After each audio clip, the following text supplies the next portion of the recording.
everyone! Pineapple here with the next episode of the One Piece live-action, Episode 5, Eat at Baratie. And you know it's important because it has an exclamation point at the end. Last time the Black Cat Pirates, even the Hot One, were defeated and Usopp joined the Straw Hat Pirates, ready to have a real pirate voyage, but the real kicker was the reveal Garp is Luffy's grandfather. So let's see how their family drama is resolved or avoided as we get into the episode. We pick up where we left off with Garp after the Merry, so we hop to flashback land post-Shanks, Garp in his holiday garb, disgusted with Luffy's dreams of becoming a pirate, wanting him to be a marine instead. And he's cruel and a little rough with Luffy, but at least unlike the show he isn't just wailing on the boy or at least we don't see that side of him. Maybe without the physical comedy aspect, the abuse was just a bit too much for Netflix. Luffy and Nami take charge, Usopp and Zoro less sure what to do. We get another cool Denden Mushi variant, a horn speaker, I'm loving these. Garp requesting surrender, but knowing Luffy, he instead throws a cannonball. Luffy in return sending it back with some strange effects and ruining their forward sail. Kobe actually saving Helmeppo's ass from being crushed. This of course allows the Straw Hats to escape into a nearby fog. Nami,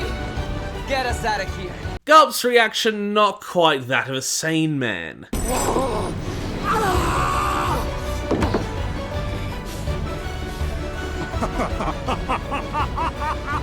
I like that this is essentially a reworking of their appearance post Enies Lobby, feeling a lot more appropriate earlier on, and that leads us into our next title card. Quite Baratie and Zeph coded, still McLoving it. Nami seeks a place where they can lay low for a bit while they debate who's going to talk with Luffy about what just happened. But like usual, the boys are of no use to her, so she ends up sending Zoro his way, but not much comes of it. About the battle, you want to talk about it? Nope. Okay, good talk. Seems fine to me. Their navigation problems all seem to be solved though, as Luffy's nose and stomach direct the way straight through the fog to Baratie, even if they don't believe him at first. We could get his brain damage. I think that every day. So they make it to Baratie, and now I'm even more pissed we didn't get the Krieg fight because this set fucking rules. Sure, it's obviously a mix of practical and CGI, but look at it, that's amazing. And the inside set is pretty good too. Nami manages to secure them a table with a little bribery, and after some physical comedy courtesy of Zoro, a cook and their waiter is introduced, Taz Skylar, as Sanji. And boy does this adaptation give and take. Now as for the taking, coming in so late in the season, I do think Sanji gets a little shafted. It's clear that Luffy, Nami and Zoro are the show's overall focus, while Usopp and Sanji are more deeply focused on in their particular arcs. So I do hope they are all a little more balanced next season, but Sanji himself, holy fuck is he more palatable. Get it? Palatable. In this version. Sanji in the anime is cool and collected, but at the sight of little cleavage basically becomes this American dad joke. Missy, if you think that is gonna... Owie wowie! Baby wants mommy! Make it dirty! But here his personality is leveled out, so instead of going from cartoonish extreme to extreme, he has an overall cool but flirty personality, able to keep the charm and comedy of the character, but more like a real person and not a lecherous cartoon. And just like I talked about with Buggy, this is a real plus, as Sanji can really get on my nerves in the anime on occasion. And even though they aren't as prominent as in the anime, I like that other characters from this arc, like Patty, get to interact with them naturally too. And what I remember as more of an assholery beef gets turned down to banter. But I am instantly pushed away from Sanji. Look at his food. I hate restaurants that pull style over substance and then charge like $200 for it. But let's face it, that's mostly because the portions are so small and I'm a fat ass. Along with Sanji's fancy food, here to throw it away is head chef Zeph, throwing Sanji off the cooking line for his delusions of grandeur. With Zeph, played by Craig Fabras, they have a pretty solid dynamic. Sanji wants bigger things and Zeph, wanting to push him towards them, beats him down so he can rise up without his feelings of repayment and duty holding him back. But of course, we don't learn that for a while, but the way they immediately show Sanji and Zeph's ultimate care for one another, and and most importantly his way of cooking, trying to use each ingredient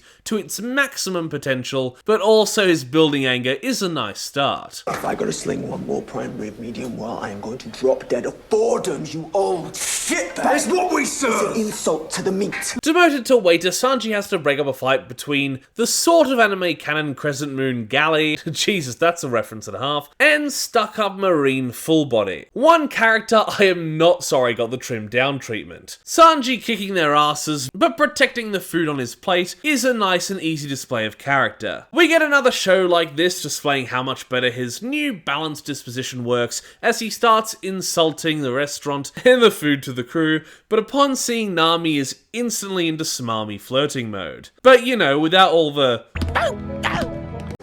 Hate it when they do that. Instead, this is good comedy as he's shot down by Nami, letting the crew have some simple comedy and enjoyment amongst themselves, which is lovely to see. Kobe is back in Garp's business again, Garp's ship out of commission, but he clearly wants to deal with Luffy his way. So instead of calling for backup, he sends Warlord of the Sea, Dracul Mihawk, to Baratie to fetch him, right as Hawkeyes himself is finishing dealing with the Krieg pirates. And I have a lot to say about this scene. First of all, Mihawk, played by Stephen John Ward, absolutely fucks, destroying Krieg's armada with ease and a Wilhelm. But my favourite part is that in this timeline, the Krieg pirates are so utterly destroyed that their major force doesn't make it to Baratie, and in turn not being a problem for Luffy. But it's a double-edged sword, as yes, that's a cool way to circumnavigate, including the Krieg pirates in the main story, but that means the impressive detail put into Krieg and Pearl with their limited screen time is also disappointing. Pearl, in fact, already face down in the sand the whole scene. The Straw Hats have fun and pig out, even if Nami is having a bit of a freak out with Luffy keeping family secrets and putting them on Major Marine radar. Thankfully they put that last point in, since her being mad at him for keeping secrets would have been hypocritical to the max. Zeph has to throw Luffy into the kitchens, because of course he didn't think ahead enough to be able to pay the tab, so he's put to work, allowing him to see Zeph telling Sanji to piss off and be a cook somewhere else. And I think they've captured his tough love approach perfectly, as it's instantly supposed to seem like he's being a major asshole, but in retrospect you can see the point that he's making. Nami starts letting her secrets slip, implying she's so freaked out because she's close to a goal, even trying to secure a way to the Konomi Islands alone. Luckily, the guy who happens to be right next to her is going that way.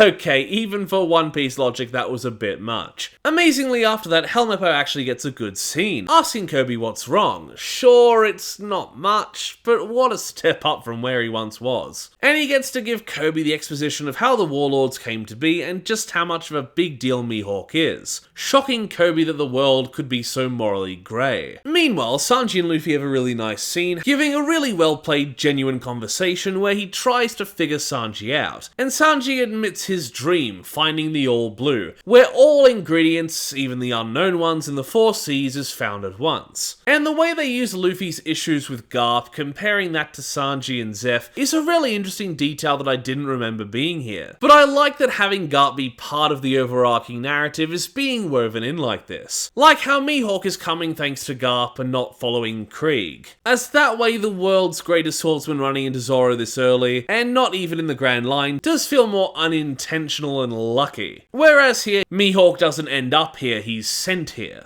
A man named Gin bursts through the kitchen begging for help, so Sanji works his magic. Jesus, I could go for some fried rice right now. Anyone else getting hungry looking at that? I'm bigger than you, I'm higher in the food chain. Get in my belly! Finally, Luffy offers Sanji a spot in his crew, but Sanji is too loyal. And talk of the One Piece flares Gin's PTSD, being the only survivor of the Krieg pirates. And yeah, I don't remember being too into Gin when it came to Krieg's appearances, so I'm kinda happy he gets written out so quickly. Meanwhile, during this heavy talk, Usopp is doing whatever that is, but Zoro is busy sussing Nami out, giving us pieces of her backstory like her hometown. But the talk is more mutual and nice small details to have between the crew while separated. Garp is eating like a champion, Kobe accusing Garp of bending the Marines' sacred rules against pirates, questioning his allegiance if the Marines are so corrupt. Garp giving him the real talk of a law enforcer, there's always a higher power to bend to, and they will fuck everyone and anyone else, but the Marines do good every now and then, and they say One Piece isn't political. Late into the night, Mihawk has already arrived, Zoro recognizing him instantly, so of course he barrels right in to challenge him to a duel to the death. The guy who single-handedly took out the Krieg pirates, not exactly the brains of the crew, is Zoro. I mean, don't get me wrong, we've seen his backstory, so we know his motivation, so I'm not saying it's bad writing, but he can't even wait for Mihawk to say, I'm gonna drag your captain to the Marines or something. He doesn't know why he's here, so it's not like there's a protective motivation. He's going into a fight he should know he's unprepared for, as if he hasn't got his whole life to train. If he's worried about Mihawk dying or something before he can get to him later, well then Mihawk must not be very good. Like I said, not bad writing, it's perfectly in character for what we know about Zoro, and with him being less on the brain side and more on the morals and honor side, that's mostly what's irking me. It was probably because he's drunk. Zeph checks on Luffy and the pirate calls Zeph out, telling him all about how Sanji was better than him for feeding a hungry man, but Zeph is just legitimately proud of him, showing that while Sanji and Luffy's feelings are similar, they may just be coming from very different places. Or very different old man grandfather figures. Nami is very dead set on not letting Zoro kill himself, but when Zoro explains his motive, Luffy has no objections. Fuck, Nami really is the only sane one here. But Zoro keeps lining up the stupid points. Why do you even give a shit? Because you're my friend, you idiot. You said it yourself, you don't have any friends. Fuck you, man. Nami is ready to leave the next day while the boys walk Zoro to his doom. And of course, Mihawk uses his little knife. I don't hunt rabbits with a cannon. And boy, does it actually work in the live action. I was expecting them to either cut it out or for it to not really work. The cutting can get a little overdone in this fight, but overall, it does look and feel really good when it's put together. Nami returns while Zoro flashes back to Kuina, giving Zoro the strength he needs after Mihawk stabs him. So in respect, Mihawk goes ham with his cross sword, and no matter how cool they look, Zoro loses his other swords and a sizable portion of his chest. But out of respect for both the swordsman and Luffy, Mihawk just kind of wanders off, expecting Zoro to become stronger. Zoro passes out, but not before he and Luffy have a really cool respect-filled bromance moment, where he vows not to lose again, and that's where the episode leaves off. Jesus. So that was Eat at Baratier, and I won't lie, these two episodes were probably my least favourites of the season my first go around. I remember them being kind of boring, but this one has proven me wrong, with a great, if a little short fight, a bunch of really good character moments from the cast, well, except for Drunken Usopp, and while the next episode does the heavy hitting of his character, this one does introduce Sanji to us. I hope to once again be proven wrong in the next episode with Sanji's backstory. Thank you everybody for watching my review of episode 5 of the One Piece live action. Please like the video if you liked it, comment down below if you wish, consider subscribing to the channel, and if you do, ring the notification bell so you're told every single time that I make an upload. Once again, thank you for watching, and I will see you in the next review. Bye! Toast. A little piece of toast. Because there's so much to choose from. There's brown bread, white bread, all sorts of wholemeal bread. It comes in funny packages with writing on the side.